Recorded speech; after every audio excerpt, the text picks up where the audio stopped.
adorai, adorai ao Deus Supremo Criador. Adorai, adorai, adorai ao Deus Supremo Criador,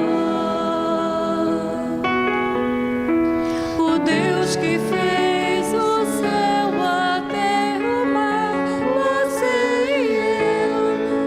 Adorai ao Deus de amor, o Deus que fez o céu, a terra, o mar, você e eu.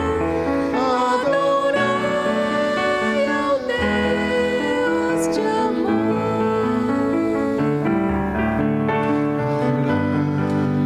Adorai, adorai ao Deus Supremo Criador. Adorai, adorai, adorai ao Deus Supremo Criador, o Deus que fez o céu, a terra, o mar, você e eu. Adorai ao Deus de amor, o Deus que fez o céu, a terra, o mar, você e eu. Adorai ao Deus de amor. Vamos juntos dar as mãos, vamos sim louvar a Deus, Ele merece a nossa adoração. Vamos juntos dar as mãos, vamos sim louvar a Deus, Ele merece a nossa adoração. O Senhor esqueceu. Pode uma mulher esquecer-se daquele que amamenta? Não ter ternura pelo fruto de suas entranhas? E mesmo que ela o esquecesse, eu não te esqueceria nunca. Eis que estás gravada na palma de minhas mãos. Tenho sempre sobre os olhos as tuas muralhas. Essa palavra, ela ela vem a nós, né, como realmente uma declaração do amor de Deus por nós, né,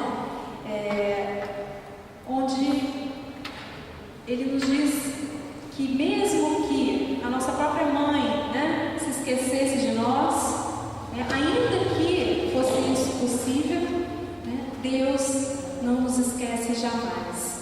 Nós estamos gravados na palma das mãos de Deus, né? Mas muitas vezes é difícil para a gente entender isso no dia a dia, né? Por quê? Porque a gente aceita, né? Deus não se esquece de mim.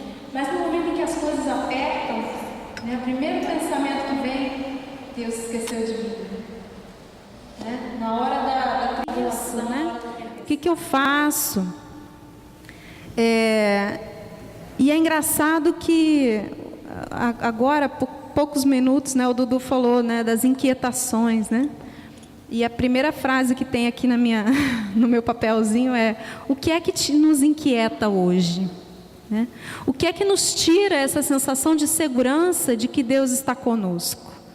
Qual é o pensamento, qual é o problema, qual é a situação que nós estamos vivendo hoje que nos inquieta e que nos deixa vacilar nessa confiança, né? O que é que está fazendo com que eu deixe passar essa palavra de Deus, né? Essa promessa de Deus de que eu não te esqueço nunca, mesmo nesse momento difícil. Né? O que é que nos faz pensar que nos coloca nessa situação de pensar que fomos esquecidos por Deus, né? De que Ele nos abandonou. Essa situação, ela nos inquieta, né? E ela nos afasta dessa confiança mesmo de Deus, ela nos faz vacilar, né? Eu queria que vocês abrissem Filipenses, capítulo 4,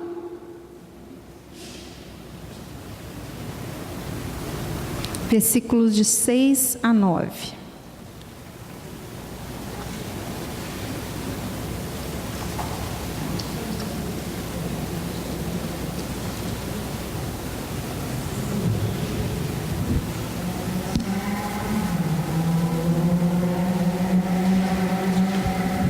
Posso ler?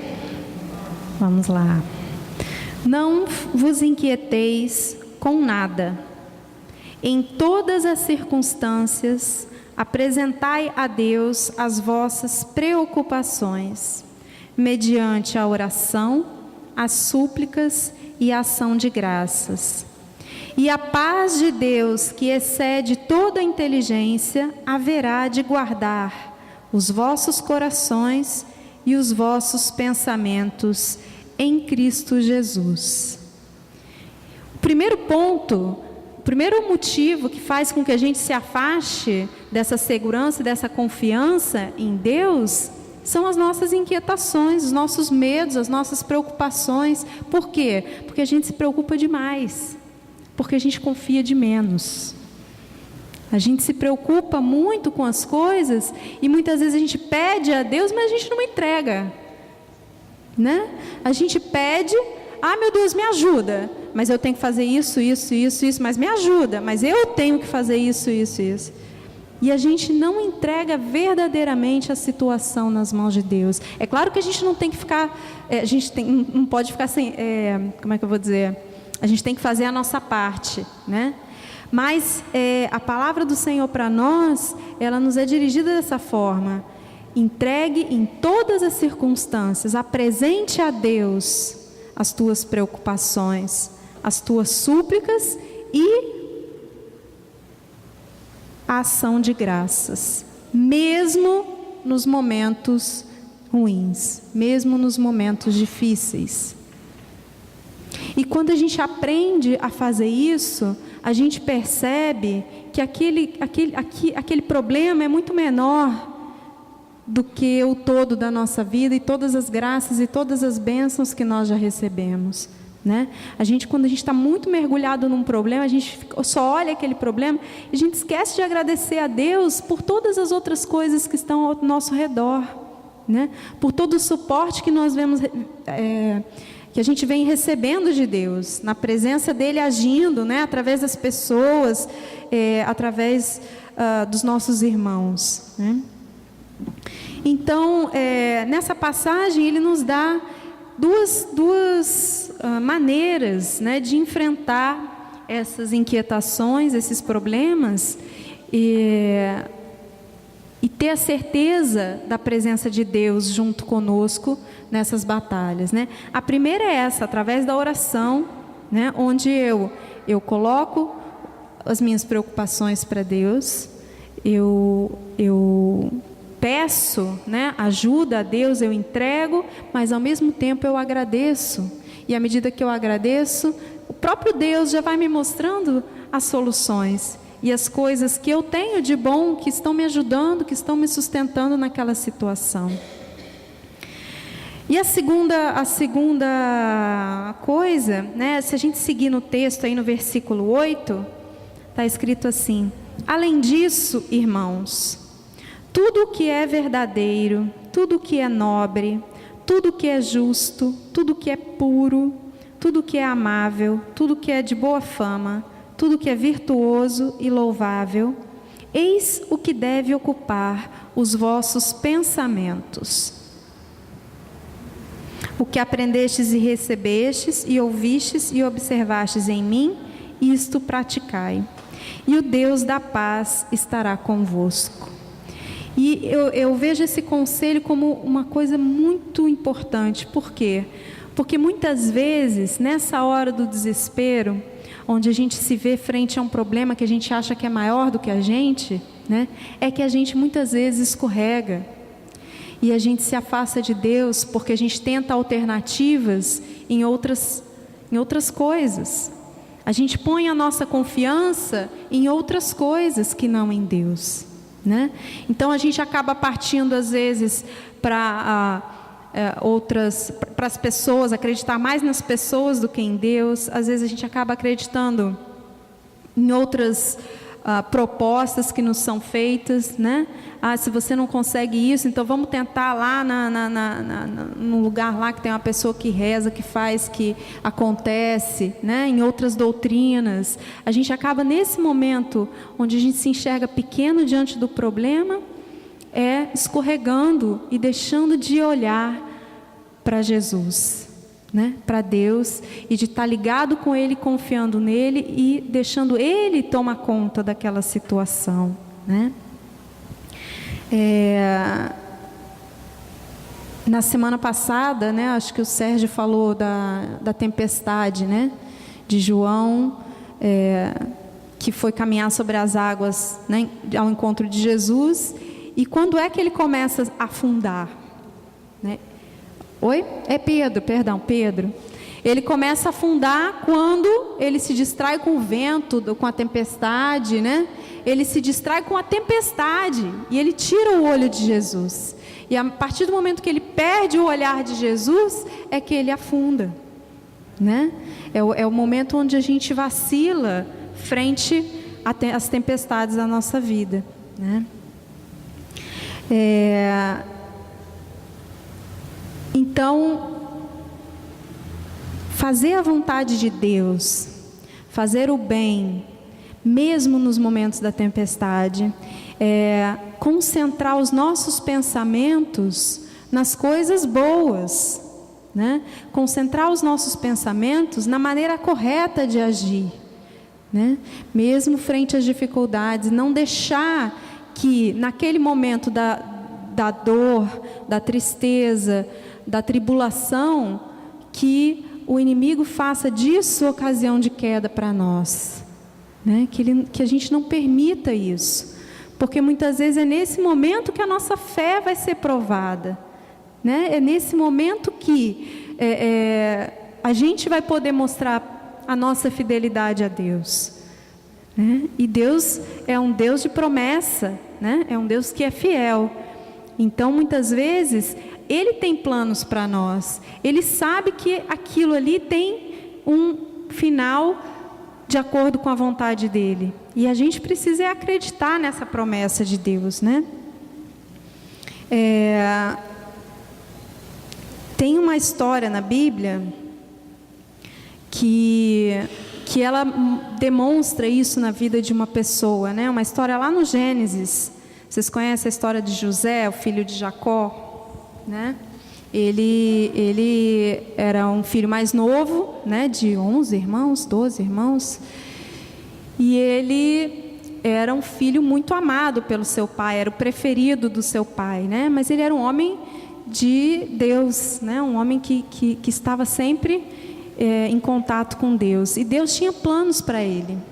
E Deus falava para ele dos planos através dos sonhos, né? Então contava sonhos onde mostrava, né, que ele seria uma pessoa bem-sucedida, uma pessoa, enfim, que todos reverenciariam, né?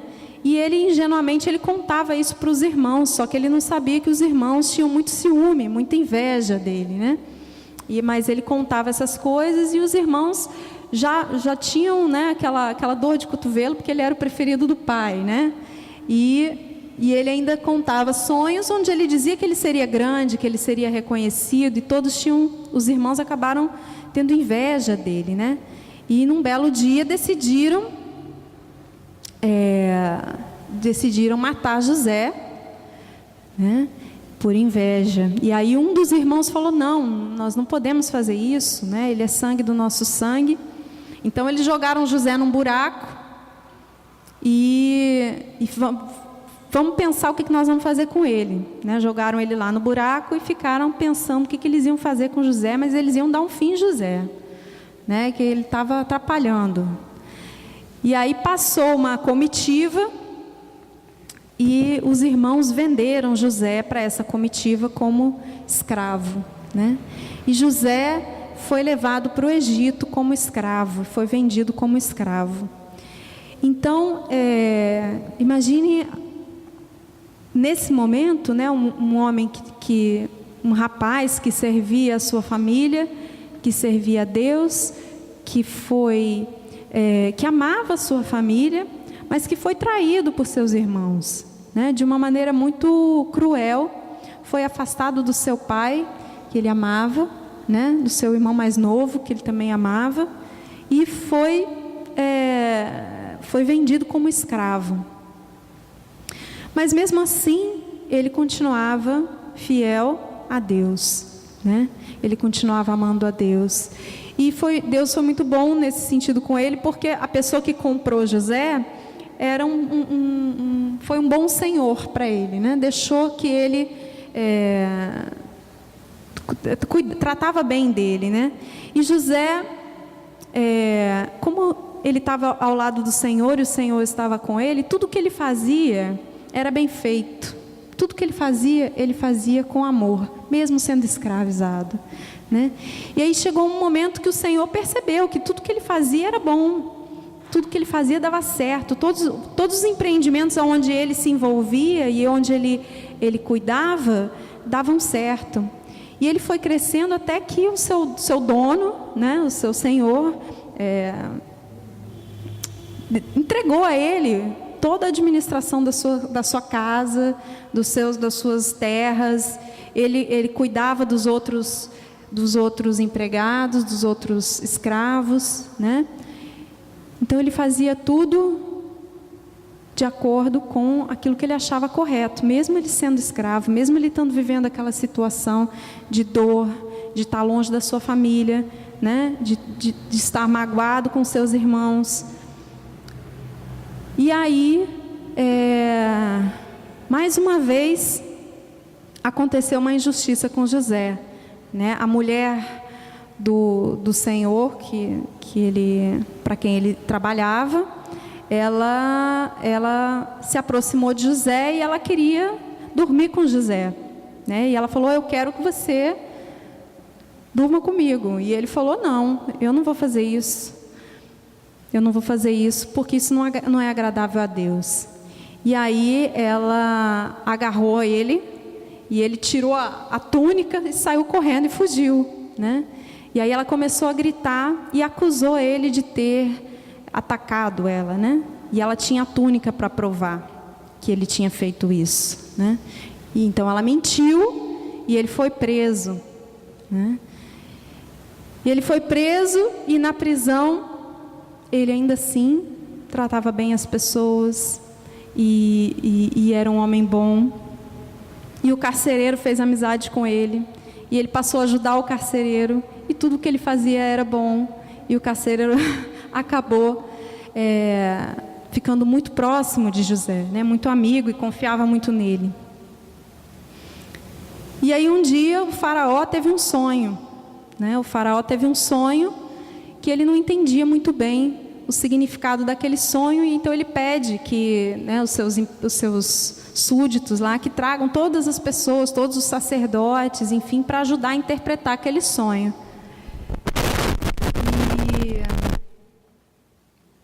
E ninguém conseguiu dar uma interpretação que fosse aceitável, né? E aí um dos funcionários do faraó, né, um dos empregados, falou: olha, senhor, lembra que o senhor me mandou para a prisão? Então, naquela época que o senhor me mandou para a prisão, eu conheci um homem lá na prisão que interpretava os sonhos. E ele interpretou um sonho meu e realmente tudo o que ele me disse aconteceu. Então o faraó manda chamar José, né? E conta a José o seu sonho. E José diz para o faraó, né, dá a interpretação daquele sonho. Não vou contar toda aqui porque é muito longa a história. Mas ele fala que haveria um tempo de bonança no Egito, e ele prevê um tempo de 7 anos de fome no Egito. E aí o faraó, frente àquela interpretação, né, ele fala assim, mas e agora? O que eu faço? Né?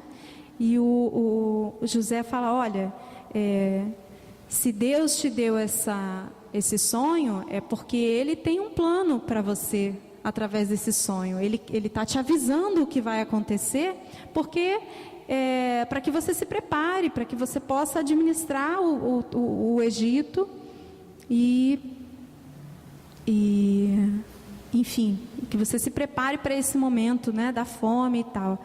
E então o faraó, ouvindo todas as palavras de José, ele se convence e ele diz, então tá, José, então nós vamos fazer o seguinte, a partir de agora, abaixo de mim, você é o homem mais importante do Egito, e você vai administrar todo o meu reino, né? Então você imagina aquele garoto que foi desprezado lá pelos seus irmãos, passa por anos na sua vida de escravidão, né? E em algum momento ele se torna o governador do Egito, né? Mas não era isso mais importante, não era esse o momento não era essa o momento de glória de José, né, para Deus, né? José queria sua família de volta, né? Ele queria ver o seu pai, ele queria ver o seu irmão. E Deus, né, na sua bondade pôde, né, na sua fidelidade, pôde cumprir aqueles sonhos que ele dava a José lá no início, né? Por conta daquela fome que realmente aconteceu, a família de José foi pedir ajuda ao Egito, né? Foi ao Egito para comprar comida. E os irmãos, quando foram falar com o governador, né, não reconheceram que era José, né? E José, no começo ele foi um pouco seco com os irmãos, né, aquela mágoa e tal, mas num determinado momento ele ouve os irmãos conversando entre si e dizendo, nós estamos sendo castigados, nós não devíamos ter feito aquilo com o nosso irmão. O que está acontecendo com a gente hoje é por causa disso, né? E ele percebeu que os irmãos estavam arrependidos do que tinham feito com ele, né? E ele entra no quarto, chora, e depois disso acontecem muitas coisas, enfim, mas José se reconcilia com seus irmãos, e seus irmãos trazem o seu pai, e eles recebem um pedaço de terra no Egito e passam a morar junto, né, com José. Então, muitas vezes, Deus tem um plano para nós que a gente não conhece, né? Mas que para chegar lá, né, para que tudo isso pudesse acontecer, José passou por muitos momentos de tribulação, né? Por muitos momentos onde ele podia ter dito, meu Deus, você me abandonou, né? Meu Deus, isso não é justo comigo.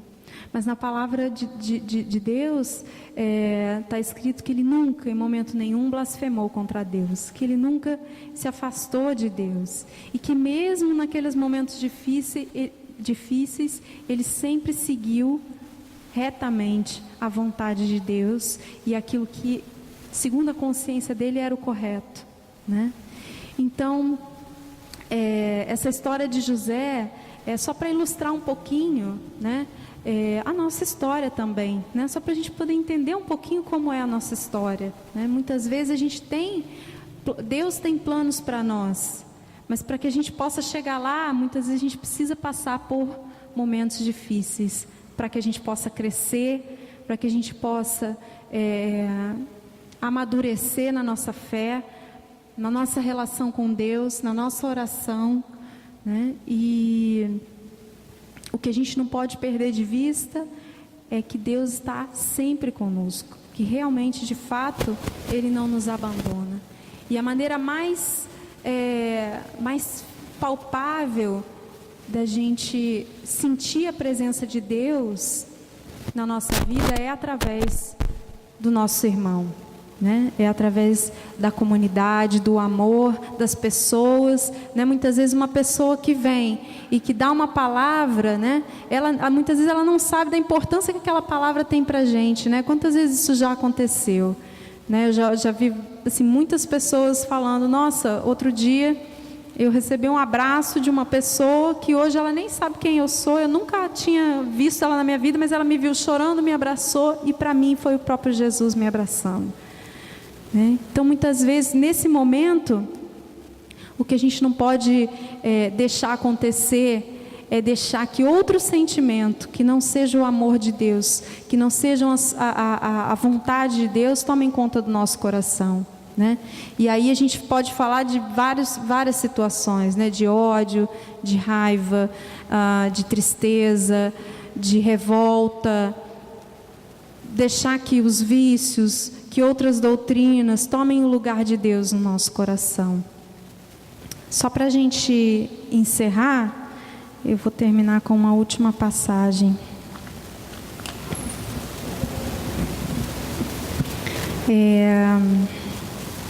Primeira carta de João, capítulo 4.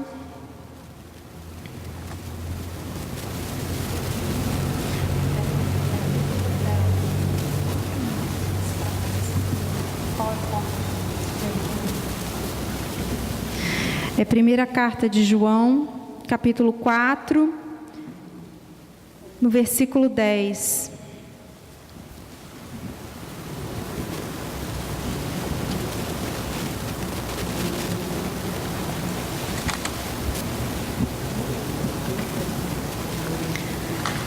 Nisto consiste o amor, não em termos nós amado a Deus, mas em termos Ele amado, e enviado seu Filho para expiar nossos pecados.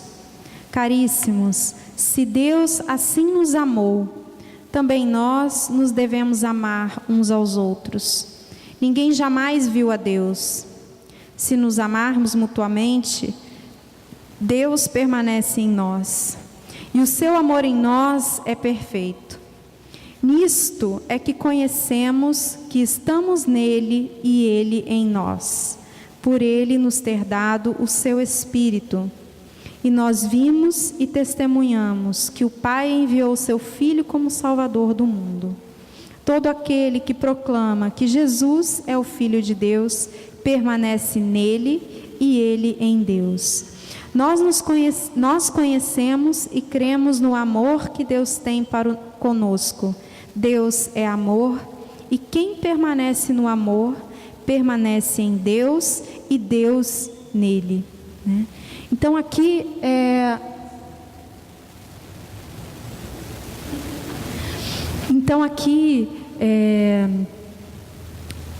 tá basicamente a receita. Para quê? Para que a gente não se esqueça nunca de que Deus não nos abandona, né? É no amor que Deus permanece em nós. E a gente só consegue perceber a presença de Deus quando a gente consegue de fato viver esse amor, mesmo nos momentos onde a gente é provado, né? Permanecer no amor ao próximo e no amor a Deus, né? É no amor que Deus permanece em nós. Essas frases que eu vou projetar ali rapidinho para vocês, dizem que é de Madre Teresa, eu não tenho certeza, mas de qualquer forma, com certeza são frases de alguém que entende um pouco o pensamento de Deus, né? Então eu vou passar um pouquinho essas frases para que a gente possa meditar nesse pensamento.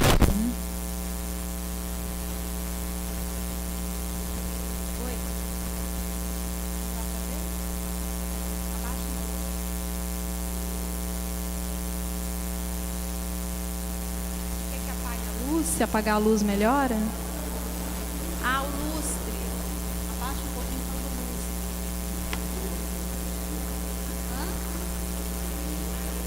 Deu?